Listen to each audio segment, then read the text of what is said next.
మాజీ మంత్రి ముద్రగడ పద్మనాభం చనిపోయిన విషయం మనకు తెలిసిందే. అయితే ఆయన ఇంటి దగ్గర హై టెన్షన్ వాతావరణం, భావోద్వేగ వాతావరణం 2 కూడా ఒకేసారి కనిపిస్తూ ఉన్నాయి. దానికి కారణం ఆయన కుమార్తె ముద్రగడ క్రాంతి.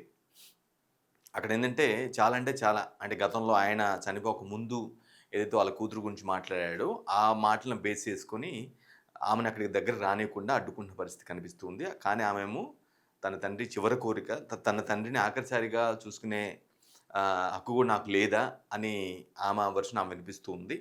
సో, అక్కడ ఆమె ఇద్దరి మధ్య అంటే ఈవెన్ ముద్రగడ భార్య కూడా కుమార్తెని రావద్దు, నువ్వు పట్టుకోవద్దు, బాడీని కూడా పట్టుకోవద్దు అని చెప్పేసి చాలా బలంగా చెప్తూ ఉంది. ఆ క్రమంలో కొంత కుటుంబ సభ్యులకి అదేవిధంగా క్రాంతి అదే ముద్రగడ కుమార్తెకి మధ్య వాగ్వాదం కూడా జరిగింది. అసలు అక్కడ ఏం జరిగిందో ఒకసారి చూద్దాం మనం.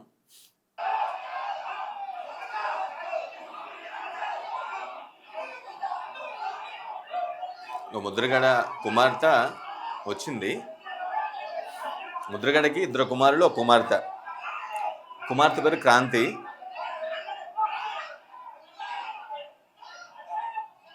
ఇక్కడ ఇగో ఆ డెడ్ బాడీ మీద కలవటం కోసం అంటే ఆయన భౌతికాన్ని చూసేందుకు, పట్టుకునేందుకు చాలా సివియర్‌గా ప్రయత్నిస్తుంది. వాళ్ళందరూ అడ్డుకుంటున్నారు. అంటే ముద్రగడ అభిమానులు కావచ్చు, లేదంటే ఇంక కుటుంబ సభ్యులు కావచ్చు కొంతమంది. అది అందుకే గోల గోల చేస్తున్నారు. ఆ గ్రీన్ చూడిదార్లు ఉన్నారు చూసారా? ఈమె ముద్రగడ క్రాంతి. ప్రస్తుతం జనసేన నేతగా ఉన్నారు ఆమె.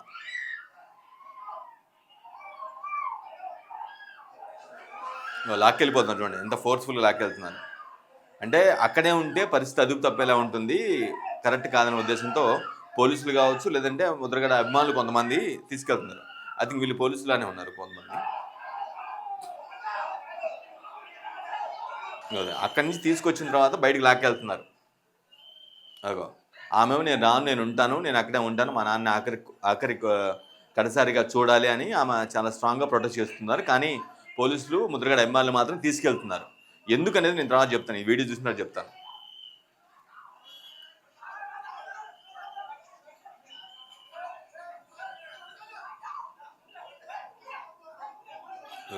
ఏడుస్తూ ఉంది. లేడీ పోలీసులే తీసుకెళ్తున్నారు. అంటే ఆమె బలవంతంగా అక్కడి నుంచి నేను రాను, కదలను అంటున్న నేపథ్యంలో ఏంటంటే ఫోర్స్‌ఫుల్‌గా ఆమె తీసుకెళ్తున్నారు. అందుకోసం లేడీ పోలీసులు కూడా ఉన్నారు. కారులో బలవంతంగా ఎక్కించి పంపిస్తున్నారు.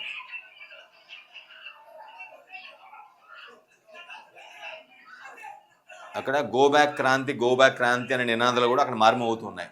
క్రాంతి అంటే ఆమె పేరు. అక్కడ ఎవరైతే ఉన్నారో ముద్రగడ అభిమానులు, లేదంటే ఇంకొంతమందో ఆయన సపోర్టర్లు ఎవరైతే ఉన్నారో ఆమెను బయటికి వెళ్ళిపోవాలి, ఇక్కడ ఉండొద్దు, ఇక్కడికి రాకూడదు, ఆయన్ని డెడ్ బాడీని పట్టుకునే అర్హత కూడా ఆమెకు లేదనే ప్రాస్పెక్ట్ వినిపిస్తున్నారు. కార్లు బలవంతంగా ఎక్కించి పంపిస్తున్నారు చూడండి. పరిస్థితి ఇది. అంటే కన్న కుమార్తెను నేను, ఆయన ముద్రగడ కన్న కుమార్తెను నేను. నాకు ఆయన కడసారి చూసుకునే రైటు, హక్కు నాకుంటుంది. మీరు ఎలా అపోజ్ చేస్తారు? ఇటువంటి సమయంలో మా మధ్య విభేదాలు ఉంటే ఉండొచ్చు గతంలో. కానీ దాన్ని బేస్ చేసుకొని ఆయన్ని కడసారి కూడా చూడనివ్వరా, పట్టుకోనివ్వరా అని ఆమె చాలా ఆవేదనతో గుండెలు అవిసేలా రోదిస్తూ ఉంది. చాలా బలంగా రోదిస్తూ ఉంది. కానీ ముద్రగడ అభిమానులు కావచ్చు, ఆయన కుటుంబ సభ్యులు ఏమంటారంటే ఆఫ్‌కోర్స్ ఎవడు కుటుంబ సభ్యురాలే, కానీ ఆయన కాదనుకున్నాడు. నా కూతురు కాదన్నట్లుగా ఆయన గతంలో అనుకున్నాడు. ఎందుకు అనేది నేను చెప్తాను. ముద్రగడ ఫ్యాన్స్ అభిమానులు లేదంటే ఆయన కుటుంబ సభ్యులు చెప్పేదేంటంటే, ఆయన చివరి కోరిక కూడా అదే, "నువ్వు దగ్గరికి రావద్దు. నేను చనిపోయినా సరే కూతురు నన్ను పట్టుకోకూడదు. నా గురించి ఏడవకూడదు. ఆమె దూరం పెట్టేసి దగ్గరికి రానివ్వద్దు" అని అన్నాడు కాబట్టే మేము ఆయన అనుకున్న మాట ఆయన కోరిక ఏదైతే ఉందో దాన్ని నెరవేర్చడంలో భాగంగా నిన్ను దూరంగా పంపిస్తున్నామని ముద్రగడ అభిమానులు కావచ్చు, కుటుంబ సభ్యులు చెప్తున్నారు. ఇవి మాత్రం నేను కుటుంబ సభ్యురాలిని నేను ఖచ్చితంగా కలవాల్సిందే, చూడాల్సిందే, ఆఖరి చూపు ఆయన్ని చూసుకోవాల్సింది నా తండ్రే, వివాదాలు ఉండొచ్చు, గొడవలు ఉండొచ్చు అని ఆమంటారు. ఎట్టకేలకి అక్కడ సిచ్యువేషన్ కంట్రోల్ దాపకుండా ఉండటం కోసం ఆమెని చాలా ఎర్లియెస్ట్‌గా అట్లా వచ్చింది. అందరిని తట్టుకొని మొత్తానికైతే ఐస్ బాక్స్ వరకు వచ్చింది. ఆయన ముద్రగడ భౌతిక దేహం ఎక్కడైతే ఉందో భౌతికకాయం అక్కడి వరకు వచ్చింది. ఒక మహాగణంగా అయితే ఒక 1 మినిట్ లోపులోనే, అక్కడ అంతకుమించి ఎక్కువ లేదు. ఎందుకంటే ఆపుతున్నారు, చాలా బలంగా తోస్తున్నారు. చివరికి తీసుకెళ్ళిపోయారు. 1 ½ మినిట్ లోపులోనే తీసుకెళ్ళినట్టుగా అయితే అర్థమవుతుంది. ఎక్కువ సేపు అయితే లేదక్కడ. సో, ఇద్దరి మధ్య అసలు గొడవ ఏం జరిగిందంటే 2024 ఎన్నికల ముందు మనకు తెలిసిందే ఆయన వైసీపీలో జాయిన్ అయ్యాడు ముద్రగడ పద్మనాభం. ఆఫ్‌కోర్స్ ఆమె కాపు ఉద్యమ నేతగా ఉంటూనే వైసీపీలో జాయిన్ అయ్యాడు. వైసీపీకి పూర్తి ఫుల్ ప్లెడ్జ్డ్‌గా వన్ సైడ్ సపోర్ట్ ఇచ్చాడు. ఆహ్, జగన్ కావచ్చు లేదంటే గతంలో వైఎస్ఆర్ పాలించిన తీరు పైన అంటే పరిపాలించిన వ్యవహారం పైన ప్రశంసలు కురిపించడం కావచ్చు. ఆ లక్ష్యం, ఆ డెడికేషన్ లైక్ జగన్‌కి ఉందని చెప్పి ప్రెస్ మీట్ పెట్టి మాట్లాడడం కావచ్చు. కంప్లీట్‌గా ఫుల్ ప్లెడ్జ్డ్‌గా వైసీపీకి సపోర్ట్ ఇచ్చాడు. అయితే ఈమె ముద్రగడ కాంతి అని ఎవరైతే ఉన్నారో ఆయన కుమార్తె ఆమె జనసేనలోకెళ్ళిపోయింది. అంటే కాపులకు నేత ముద్రగడ గాదు. పవన్ కళ్యాణ్ కాపులకు నేతగా పవన్ కళ్యాణ్ ఉంటాడు. ఆయనే సరైన వ్యక్తి అన్నట్టుగా మాట్లాడడం జరిగింది. దాన్ని ఆయన చాలా అంటే చాలా ఇబ్బంది పడ్డాడు ఆ మాట. సొంత తండ్రే ఉన్నా నేను ఇప్పటిదాకా కాపు ఉద్యమం కోసం, కాపు రిజర్వేషన్‌ల కోసం దాదాపు 7 సార్లు ఆమరణ నిరాహార దీక్ష కూడా చేశాను. కాపుల కోసం ఫుల్ ఫ్లెడ్జ్డ్‌గా ఫైట్ చేస్తున్నాను. అలాంటిది నా కన్న కూతురు ఆ విధంగా నేను కాదు కాపు నేత, కాపులకు నేత, నాయకుడు పవన్ కళ్యాణ్ అంటూ అనటంపై ఆయన చాలా ఆవేదన చెందిన మాట వాస్తవమే. అప్పుడు ఆ సమయంలోనే ఆ తునిలో ఒక సభ పెడితే జనసేన అంటే క్యాంపెయిన్‌లో భాగంగా అతనొచ్చారు. పవన్ కళ్యాణ్ వచ్చిన నేపథ్యంలో అఫీషియల్‌గా తండ్రిని కాదని చెప్పేసి జనసేనలో జాయిన్ అయిపోయింది. ముద్రగడ క్రాంతి ఆమె భర్త ఇద్దరు కూడా వెల్కమ్ చేశారు. అప్పుడు పవన్ కళ్యాణ్ కూడా కొన్ని మాటలు మాట్లాడడం జరిగింది. నేను మీ తండ్రి, కూతుర్ల మధ్య చిచ్చు పెట్టడం కోసం కాదు. యాజ్ ఎ వుమన్‌గా, మహిళా ఫైటర్‌గా, మహిళా నేతగా నువ్వు కంటెస్ట్ చేస్తా అంటే జాయిన్ అవుతానంటే ఐ మీన్ పార్టీలోకి వస్తా అంటే వెల్కమ్ చేస్తాను. అది మామూలే. అది రొటీనే. కానీ దీన్ని పట్టుకొని ఏదో తండ్రి, కూతుర్ని విడదీశారనే పాపం గాని, లేదంటే ఆ మాటలు గాని నాకవసరం లేదు. మీరు ఇష్టపూర్తిగా వస్తా అంటున్నారు. జాయిన్ అవ్వండి. ఇది పార్టీ ప్రజల కోసం పెట్టిన పార్టీ కాబట్టి మీరు కూడా జాయిన్ అయ్యి మీ సేవలు అందించండి. మీ తండ్రి వారసత్వాన్ని కొనసాగించండి అని కూడా ఆయన అప్పుడు ఆ సమయంలో ఆ మీటింగ్‌లోనే చేర్చుకునే సభలోనే అన్నారు. సో, అట్లా ఆమె ఆ విధంగా జాయిన్ అయిపోవటం ఆయనేమంటాడు ముద్రగడ ఆ సమయంలో ఏమన్నాడంటే, "పిఠాపురంలో పవన్ కళ్యాణ్ ఓడిస్తాను. ఓడించకపోతే ఆయన గెలిస్తే నా పేరు మార్చుకుంటాను" అన్నాడు. Bone of contention main issue ఎక్కడొచ్చిందంటే, వాళ్ళ తండ్రిని కాదని చెప్పేసి కాపుల నేత పవన్ కళ్యాణ్ అని చెప్పటం, అది బాగా ఆయన సీరియస్‌గా తీసుకున్నారు. ఆ తర్వాత సవాల్ కూడా చేసాడు బహిరంగంగానే ప్రెస్ మీట్ వేదికగా, "పిఠాపురంలో పవన్ కళ్యాణ్ గెలిస్తే నా పేరు మార్చుకుంటానని" చెప్పేసి ఒక ఓపెన్ స్టేట్మెంట్ ఇచ్చాడు. అన్నట్టుగానే అది విచిత్రం ఏందంటే పిఠాపురం చాలా పెద్ద మెజారిటీతో గెలిచాడు.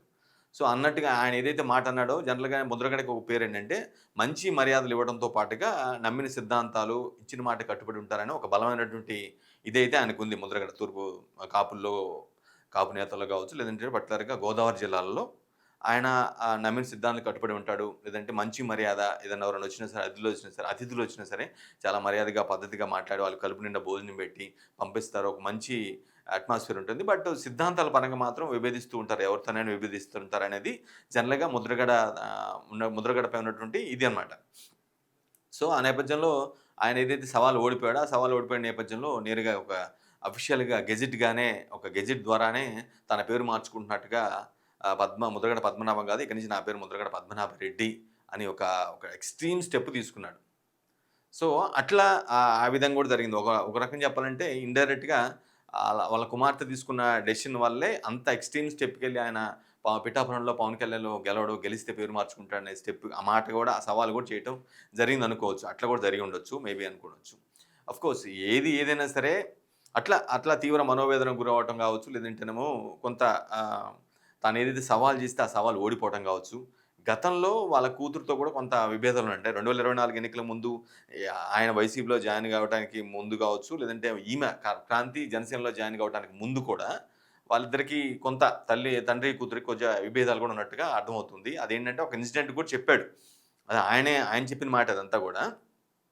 అలా ముద్రగడ సతీమణికి క్యాన్సరొస్తే అక్కడ హైదరాబాద్‌లో సర్జరీ చేయించిన తర్వాత వీళ్ళ ఇంటికి వెళ్లారంట. కుమార్తె ఇంటికి క్రాంతి వాళ్ళ ఇంటికెళ్లారట. అప్పుడు ఇంట్లో నుంచి ఒక 5, 6 నిమిషాలు కూడా ఉండనివ్వకుండా రానివ్వకుండా బయటికి గెంటేశారంట. కన్నా తల్లిదండ్రులు వస్తే క్యాన్సర్ ట్రీట్మెంట్ చేయించుకొని ఉండటానికొస్తే ఉండనీయకుండా బయటికి పంపించారని చెప్పి ఆయన ఓపెన్‌గానే ఒక స్టేట్మెంట్ కూడా ఇవ్వడం జరిగింది. అప్పుడు ఆ సమయంలో. సో, వీళ్ళిద్దరి మధ్య జరిగినటువంటి ఇన్సిడెంట్‌లయితే ఇది. అంటే ఆయనేమో వైసీపీని సపోర్ట్ చేస్తూ అలా వెళ్లారు. కూతురు 2024 నుంచి జనసేనలో జాయిన్ అయిపోయి కాపుల నేత ఇతనే, ప్రజానేత కూడా పవన్ కళ్యాణ్ అంటూ ఆమె ఒక వెర్షన్ చెప్పుకోవటం. సో, ఆయన ఏదైతే చాలా స్ట్రాంగ్‌గా, బలంగా కాపులకు రిజర్వేషన్ కావాలి, కాపుల్ని బీసీలో కలపాలంటూ దశాబ్దాలుగా చేస్తున్న పోరాటానికి భిన్నంగా కంప్లీట్‌గా కన్న కూతురే వ్యవహరించింది. అది ఆయన జీర్ణించుకోలేకపోయారు. చాలా అంటే చాలా ఆవేదనకు గురయ్యాడు.